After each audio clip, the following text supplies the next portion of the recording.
Cooks all over the world intentionally overcook legumes and then use the resulting mush to thicken soups and sauces. Imagine intentionally trying to make mush. I mean, good old-fashioned pea soup.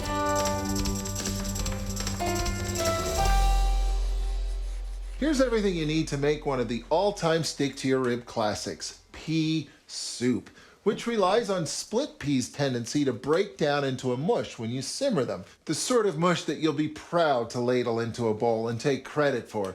And if you're really into classic flavor, it starts with pig. Bacon, that is. This bacon is going to do two different things for the soup. Once it's crisp, it's going to add lots of texture and flavor, but the fat that it throws off along the way is equally important because that's the fat to saute the flavor base in. And the best way to get to that fat is actually with water.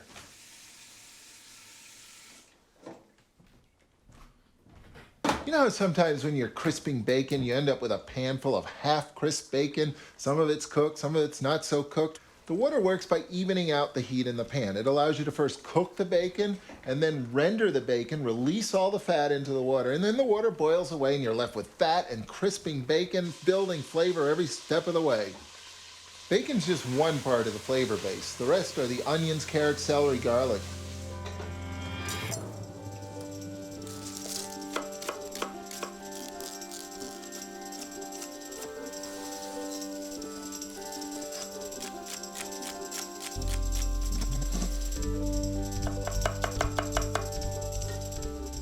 And now you have an extremely important choice to make. What do you do with all that fat? I mean, you don't need all of it to saute the flavor base, but you can use all of it, and it sure does taste good if you leave it all in the pan.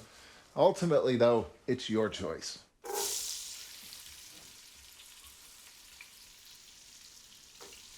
And besides, I don't think anybody's going to give you a hard time if you leave a little extra bacon fat in the soup. And you don't need to brown the flavor base. Just heat the vegetables through, brighten them up a little bit, and then move on to making mush.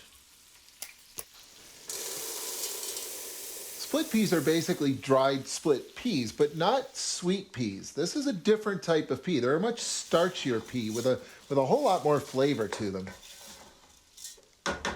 And now you need liquid to simmer the peas in, to build that mush. And water works just fine, but so does water that's been simmering with a ham hock for 2 hours.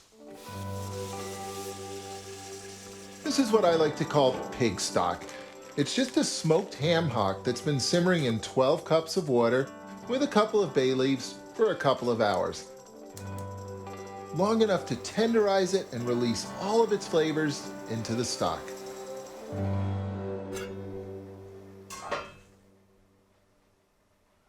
As the stock simmers, it will lose volume, and that's why you start with 12 cups of water, but only need 8 cups of broth for the soup. And it is important that you end up with 8 cups of liquid so that your soup isn't too thick. If you find yourself a little light, just add some water.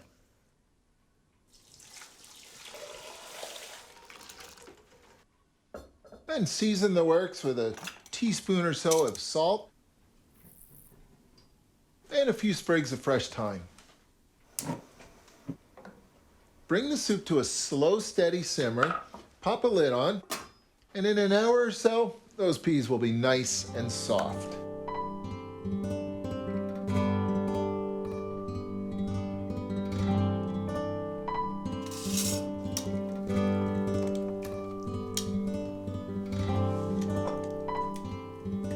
As much as I love traditional split pea soup, I feel like there's something missing here. Fresh pea flavor, frozen fresh pea flavor.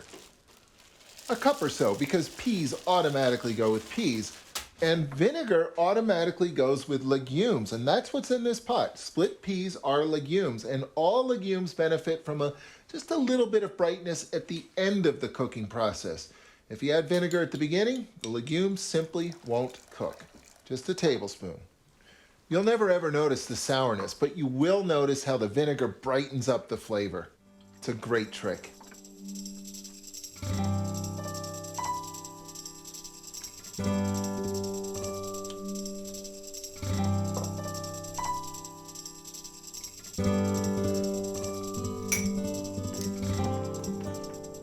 This is one of my all-time favorite soups.